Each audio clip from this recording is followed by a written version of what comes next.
spent time alone in the hospital from internal bleeding, and my husband barely visited, made me take an Uber home because he was playing football, and then asked why I hadn't done laundry.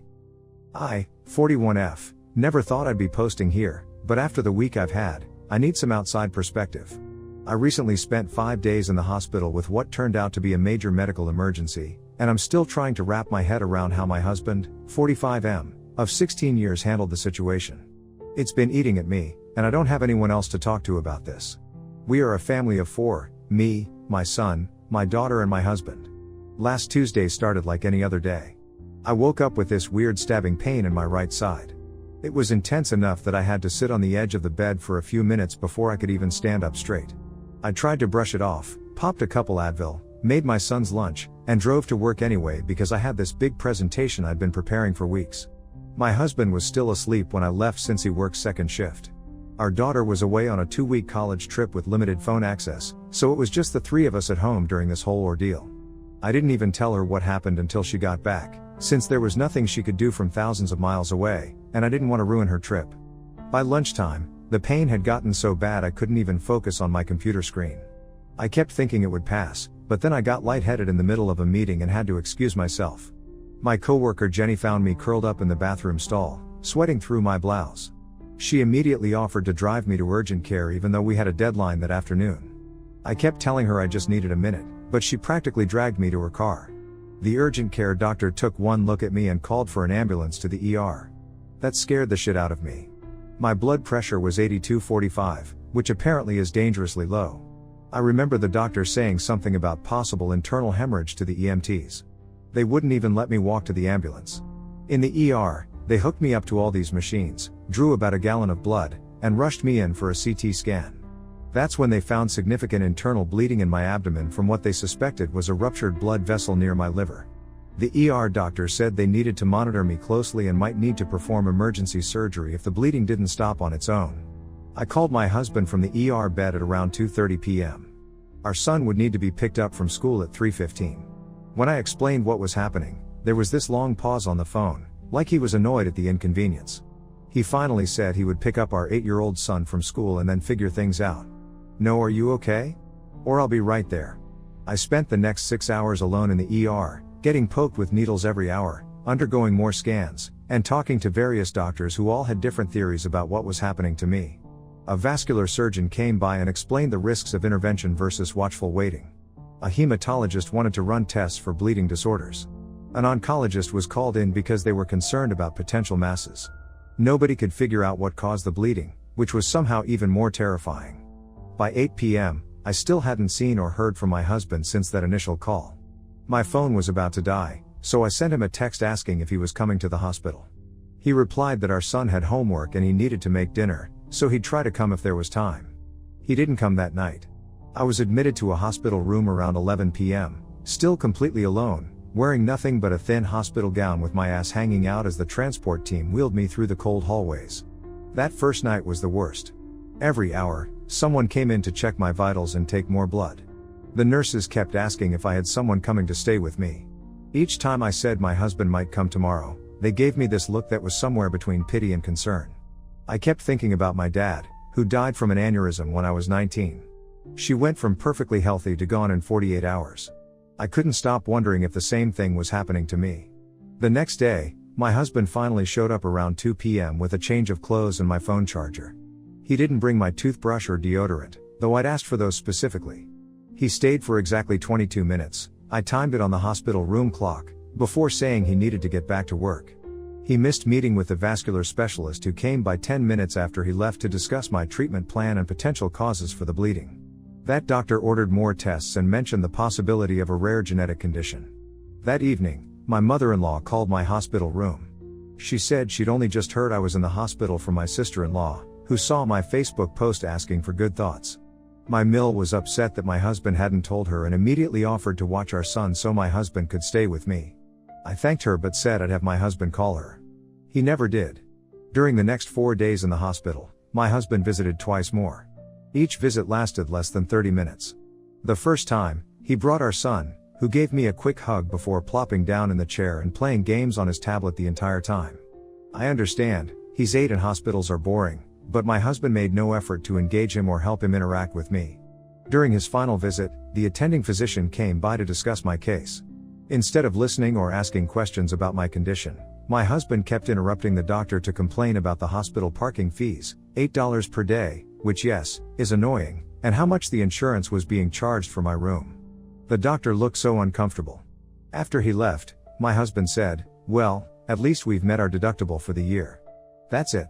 That was the extent of his support during a time when doctors were telling me I could have died if I'd waited any longer to seek treatment. What bothers me most is that we have plenty of family support. My mother-in-law is retired, lives 15 minutes away, and repeatedly offered to watch our son. My sister also offered to help, as did 2 of our neighbors. My husband simply chose not to arrange any childcare that would allow him to stay with me.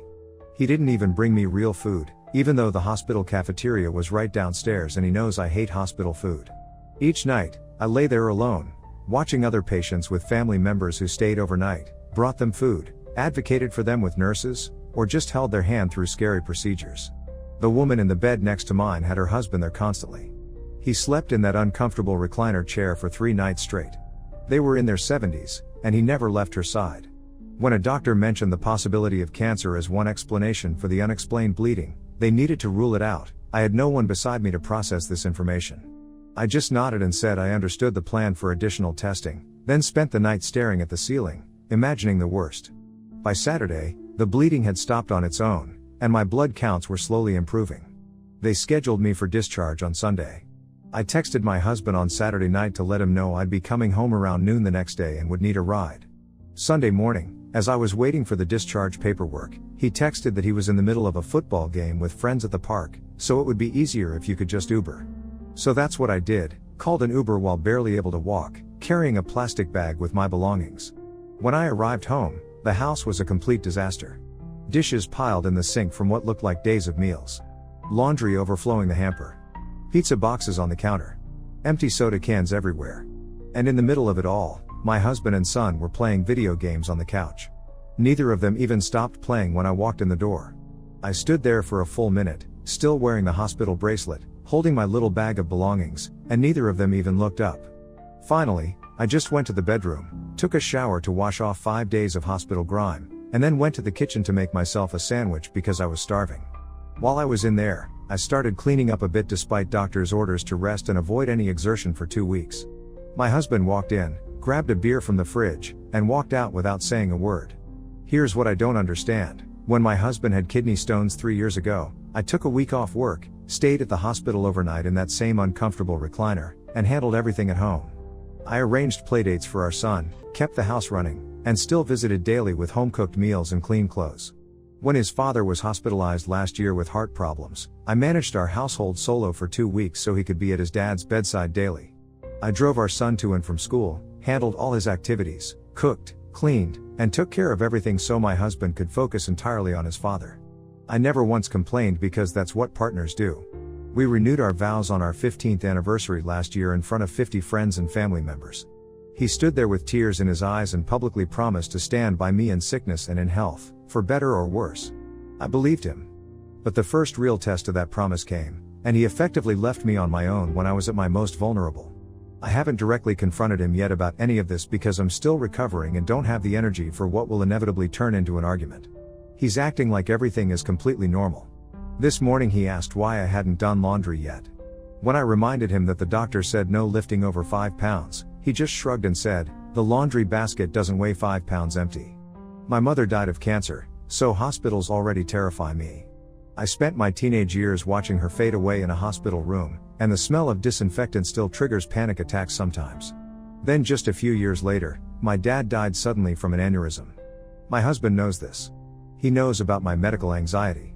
He was with me through a miscarriage in 2012 where I completely fell apart and needed therapy afterward. Facing this recent experience without any support from the one person who promised to be there for me has left me questioning our entire relationship. Was it always this one-sided and I just never noticed? Or did something change that I missed? Ida, for expecting my husband to actually stay with me during a life-threatening medical emergency? Or am I overreacting to what he might just see as practical time management? I keep trying to see his perspective. Maybe he thought he was doing the right thing by maintaining our son's routine, or maybe he truly believed I was fine on my own, but I can't stop feeling like I've suddenly seen our relationship clearly for the first time, and it's nothing like what I thought it was. Edit. Wow, I didn't expect this many responses. Thank you to everyone who took the time to comment. I'm trying to respond when I can, but still not feeling 100%. To answer some common questions. 1. My mother-in-law specifically texted my husband offering to watch our son so he could stay with me. I saw the messages on his phone. He never took her up on it or even responded to her. 2. I didn't explicitly ask him to stay longer because when I've asked for support in the past, he's made it clear it's an inconvenience. The last time I had a medical issue, severe flu, he complained about having to do everything while I was sick. 3. No, I've never given him reason to think I would be fine alone in medical situations.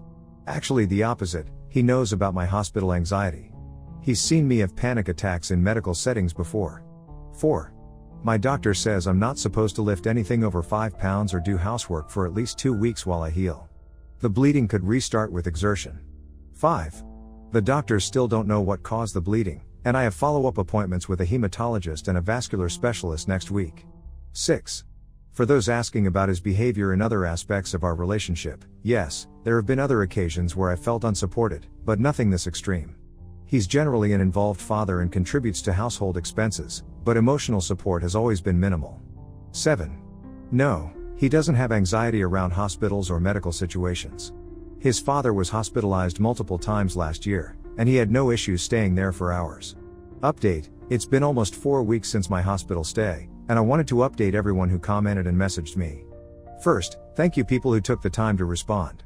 I was completely overwhelmed by the sheer volume of comments and support. I read every single one even though I couldn't respond to them all. I didn't expect my post to blow up like that. Honestly, I thought maybe a few people would tell me I was being unreasonable, and then I'd just try to get over it. Instead, the response made me realize that what happened wasn't normal or acceptable, and I wasn't crazy for feeling hurt and abandoned. I finally talked to my husband about how I felt during my hospital stay. I'd been putting it off because I was dreading the conversation, but it finally happened last week when we were discussing our son's upcoming dental surgery to remove an impacted tooth. I mentioned that I would need to take the day off work for his procedure, and my husband immediately questioned why I needed to be there at all. He's just getting a tooth pulled, not major surgery, he said. The dentist knows what they're doing. You'd just be sitting in the waiting room wasting time. That comment was like a match to gasoline after everything that had happened. I told him that being there for family during medical procedures is what partners and parents do, and I pointed out the painful irony of him questioning why I would want to support our son during a procedure when he couldn't be bothered to support me during a life-threatening emergency. I got extremely angry and told him everything from how I spent 5 days mostly alone, how I had to process scary medical information with no support, how I had to Uber home from the hospital because he was playing football with his buddies. I told him that lying in a hospital bed while doctors discussed internal bleeding and possible cancer was one of the most terrifying experiences of my life, and his absence spoke volumes about how little he valued me. His response floored me, though maybe it shouldn't have. What exactly was I supposed to do there? Just sit around staring at you for hours? You were being taken care of by professionals. I had work and our kid to deal with. I tried to explain that emotional support isn't about doing something tangible, it's about being present, having someone to talk to, someone to hold my hand during painful procedures, and having an advocate when I was too medicated or scared to think clearly. I also pointed out that if decisions about emergency surgery had been needed, which was a real possibility, he wouldn't have been there to make them. He actually scoffed at me. Literally made a dismissive PFFT sound and rolled his eyes. "You're being dramatic as usual," he said. "Nothing bad happened in the end, so what's the big deal? You always make mountains out of molehills." When I pointed out that he hadn't even arranged childcare despite multiple offers from family members, he said, "Our son needed normalcy, not to be shuffled around to different houses." I was being a good father. I asked him how he would have felt if our situations were reversed, if he had been hospitalized with a life-threatening condition and I had barely visited and then asked him to take an Uber home. He just shrugged and said, "I wouldn't have expected you to drop everything. I'm not needy." That's when I realized we were operating from completely different values. It wasn't just that he failed to support me, it's that he genuinely doesn't believe support during medical crises is necessary or important. For him, in sickness and in health apparently means I'll pay part of the medical bills and maybe visit occasionally if I have nothing better to do. When I suggested that this incident made me concerned about how he'd handle future health crises, especially given my family history of aneurysm and cancer, he walked out of the room and slammed the door like a teenager having a tantrum. For the next several days, he barely spoke to me except to ask where things were or when dinner would be ready. When I tried to revisit the conversation about a week later, he shut it down immediately, saying he was done talking about ancient history and that I needed to stop dwelling on the past. The whole experience forced me to reflect on our relationship patterns over the past 16 years. I started noticing that this wasn't isolated behavior but part of a consistent pattern I'd been overlooking or excusing. When our daughter broke her arm during a soccer game 2 years ago, he dropped her off at the ER and went back to work, leaving me to handle everything despite it being my busiest time at work. When I had a miscarriage between our children, he went golfing the next day because staying home wouldn't change anything. The hospital incident wasn't an anomaly, it was just so extreme that I couldn't ignore it or explain it away anymore. It forced me to see our relationship clearly for the first time. My recovery has been slower than expected. The follow-up appointment with the vascular specialist revealed that I have a relatively rare condition called hepatic artery aneurysm, which had ruptured and caused the bleeding.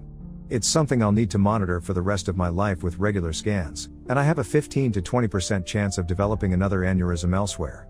When I shared this diagnosis with my husband, he glanced up from his phone for about 3 seconds and said, "Well, at least insurance covered most of it." Then went back to scrolling. No questions about what this means for my future health, no concern about the ongoing risks, nothing. I've realized I've been fooling myself about the kind of partnership we have. For practical reasons, divorce isn't an option right now.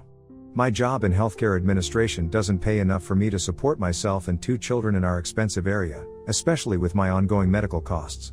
My son is thriving in his current school, and moving would mean uprooting him from his entire support system of teachers and specialists. My daughter is in her sophomore year at the community college nearby and still lives at home. With current housing costs, she can't afford to move out, and I don't want to disrupt her education. My husband makes nearly 3 times what I do, and the reality is that I'm financially trapped for the time being. So I've made some practical changes. 1. I've updated my medical power of attorney to list my sister instead of my husband too. I've started putting small amounts from each paycheck into a separate account he doesn't know about. I've also quietly started therapy on my own, using my employee assistance program so it doesn't show up on our insurance. The therapist has helped me see how I've been making excuses for his behavior for years and minimizing my own needs. One thing several commenters suggested was asking my husband to go to couples counseling. I did bring it up, and his response was predictable: "We don't need some stranger telling us how to run our marriage. That's for people with real problems." When I pointed out that I thought we did have real problems, he said I was creating drama and walked away. For now, I'm viewing our relationship as a co-parenting arrangement with shared housing rather than a partnership. I'm focusing on my health, my children. I'm cordial but distant with my husband, and I no longer expect emotional support from him. I'm planning for a future where I can support myself and my children independently, even if that's several years away. The most unexpected outcome of all this has been my relationship with my mother-in-law. After reading many comments suggesting I talk to her, I finally opened up to her about what happened. To my surprise, she wasn't shocked at all. Apparently, my husband's father was exactly the same way, emotionally unavailable and dismissive of her needs throughout their marriage. She told me she stayed for financial reasons until my husband graduated college, then divorced his father. She said watching my situation was like seeing her own marriage play out again, and she apologized for not speaking up sooner. She even offered to loan me money if I decide to leave, though I'm not ready to take that step yet. Last weekend was my daughter's 20th birthday.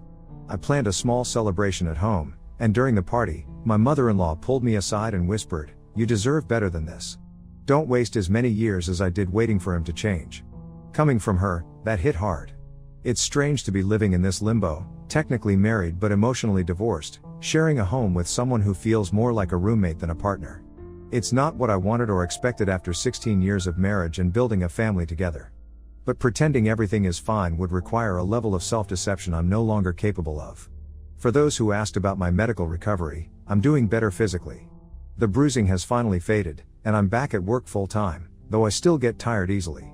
I have another follow-up appointment next month, and I've already arranged for my sister to come with me instead of even asking my husband. Thank you again to everyone who took the time to comment on my original post. So many of you shared similar experiences or offered advice that helped me see my situation more clearly. I didn't realize how much I needed validation, that expecting basic support during a medical crisis wasn't unreasonable. Sometimes you need strangers on the internet to point out what should be obvious, that in sickness and in health shouldn't come with an asterisk and a list of exceptions.